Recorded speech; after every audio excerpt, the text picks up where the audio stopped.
Yo, on est de retour pour une nouvelle vidéo. On va parler d'un artiste dont on a déjà parlé il n'y a pas si longtemps, qui est Atsushi Kaneko. On avait parlé de Soil dans une vidéo je sais pas, 2 mois, quelque chose comme ça. C'est aussi l'auteur de Desko, Wet Moon, Search and Destroy en ce moment. C'est un auteur de manga que j'aime énormément, que j'ai découvert un petit peu par hasard et dont je me suis tapé toute l'œuvre. Et aujourd'hui, on va parler justement d'un titre, alors je sais même pas si on peut parler d'un titre, d'une anthologie qui est ici, qui s'appelle Atomic Strip en français. Je vais la prendre directement, on va pas faire de coupure. C'est une anthologie un peu spéciale parce que c'est pas une série, c'est même pas vraiment un one shot, c'est un recueil. Vous savez, il y a parfois en France on les a pas tous, mais sur les gros auteurs de manga, les gros mangaka, on a parfois des recueils comme ça. Naoki Urasawa par exemple, on avait publié 2-3 en France aussi. C'est des histoires très courtes, souvent 2-3 pages, qui sont publiées dans les magazines au Japon et qui sont réunies comme ça sur des gros volumes, qui sont des volumes très anthologiques, très destinés aux fans.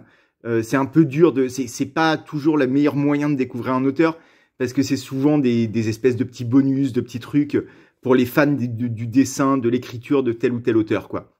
C'est pas des récits ultra grand public en général, dans leur construction, dans leur manière d'aborder la narration, et dans le dessin non plus.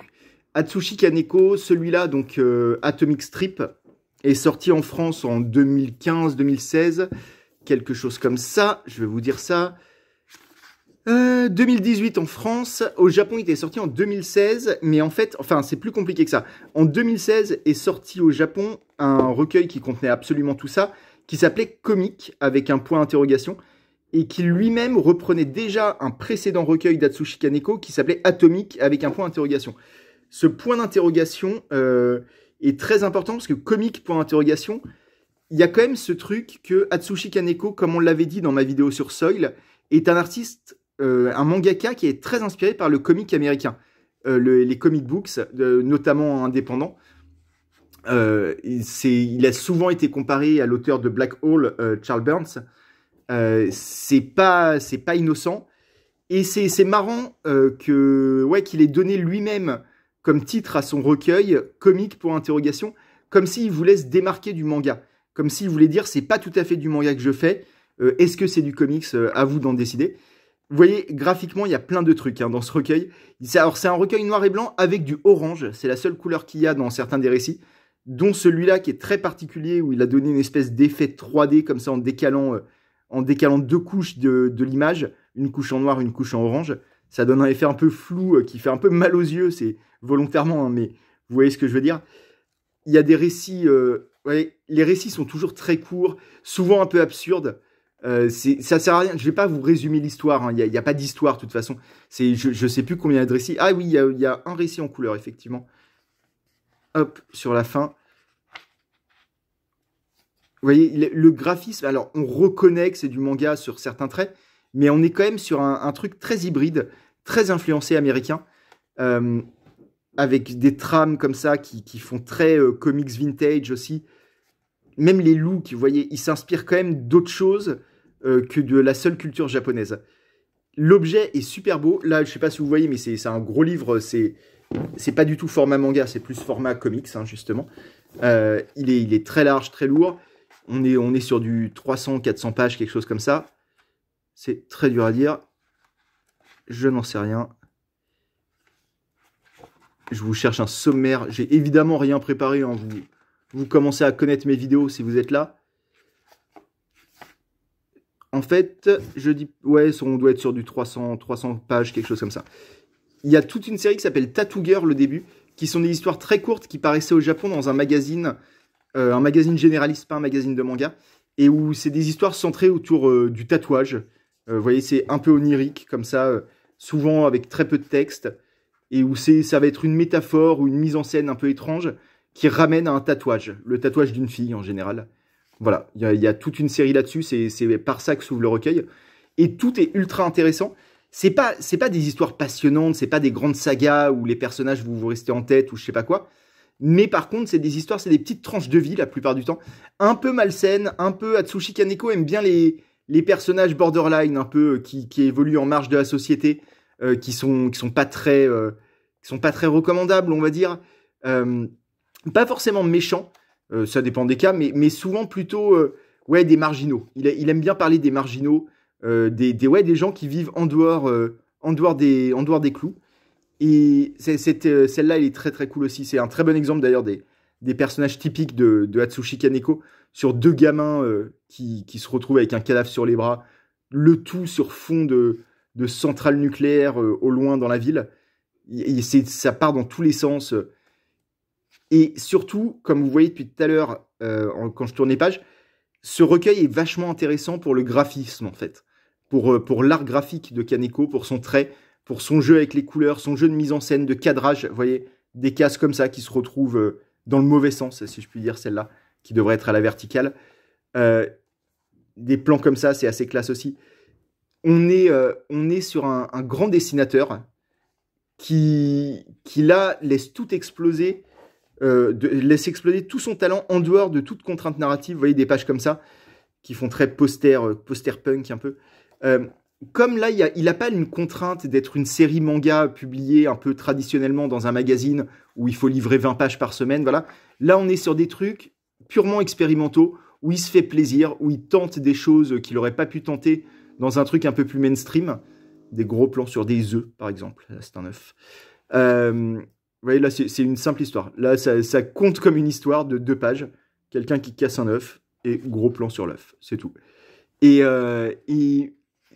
des paysages comme ça, là, de villes un peu désertées, ça, c'est très lui aussi, ça.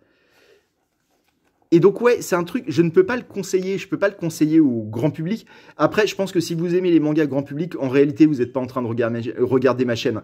Les gens qui regardent mes vidéos, je pense, sont à la recherche de mangas un petit peu comme ça. Donc, je ne peux que vous conseiller ce recueil Atomic Strip avec comment dire, des crochets autour du S de strip, une espèce de Catwoman en couverture. Et c'est sorti chez Pika Graphics, la collection de Pika qui sort des gros ouvrages, pas toujours japonais d'ailleurs, c'est de la BD, mais c'est souvent japonais, mais pas que. Et des gros ouvrages un peu artistiques, voilà, qui ont un format pas manga. C'est une très bonne manière d'approfondir un peu l'œuvre de Kaneko, de voir ce qu'il est capable de faire en dehors de ses séries les plus connues, Desco, Soil, Bambi qui est en train d'être réédité là en ce moment même, ou Search and Destroy en ce moment en parution. Là, si vous vous intéressez à cet artiste, vous allez passer un très bon moment avec ce recueil, dont il est très dur de parler, parce que comme je vous dis, on doit avoir une trentaine d'histoires différentes qui ont toute une ambiance très particulière, donc c'est impossible pour moi de vous dire de quoi parle ce recueil, si vous voulez. Pas une trentaine, non, il y en a peut-être moins que je le pensais finalement. Mais voilà, là vous avez la liste, il y a tout ça dans le recueil, et tout ça est complètement indépendant, hein. C'est vraiment des histoires de quelques pages, allez, 10-15 pages pour les plus longues. Il y a un prologue où il explique un peu la jeunesse des trucs. Comme souvent dans ce genre de recueil, il y a des notes pour chaque histoire où il nous recontextualise dans quel magazine c'était sorti, qu'est-ce qu'il avait voulu exprimer. Et surtout, c'est très intéressant d'étudier le dessin de Kaneko, parce que, comme je dis, c'est un mangaka qui n'a pas les mêmes influences que les autres. En interview, lui-même se revendique, alors pas contre le manga, enfin, il n'a pas l'air de détester le manga, ce serait très particulier comme situation, mais d'être allé chercher ses influences ailleurs, plutôt aux États-Unis, plutôt dans le graphisme un peu old school du milieu de siècle, milieu de 20e siècle. Et c'est des influences qu'on ne voit quand même pas beaucoup dans les mangas d'habitude. Donc là, vous avez un truc très inédit. Si vous avez aimé ces récits, c'est vraiment une bonne façon de poursuivre l'exploration de son œuvre. Je peux pas vous dire que c'est un incontournable ou quoi, c'est un objet trop destiné aux fans hardcore pour que je puisse le conseiller à n'importe qui. Mais si vous faites partie de ces fans hardcore, n'oubliez pas ce recueil-là, parce qu'il est vraiment très très chouette. Il y a des pages comme ça tout le temps ultra impressionnantes, des dessins qu'on a envie de transformer en poster à chaque fois. Mais quasiment chaque case pourrait faire un poster, quoi. Même celle-là, vous voyez, là on est sur des plans de la mise en scène qui est quand même de très très haut vol. Dans mes vidéos, je parle rarement de l'aspect graphique parce que je vous le montre en fait. Et l'aspect graphique, je ne suis pas assez technicien du dessin pour l'analyser comme il faudrait. Donc souvent, je me contente de vous montrer les pages et de vous laisser à votre appréciation.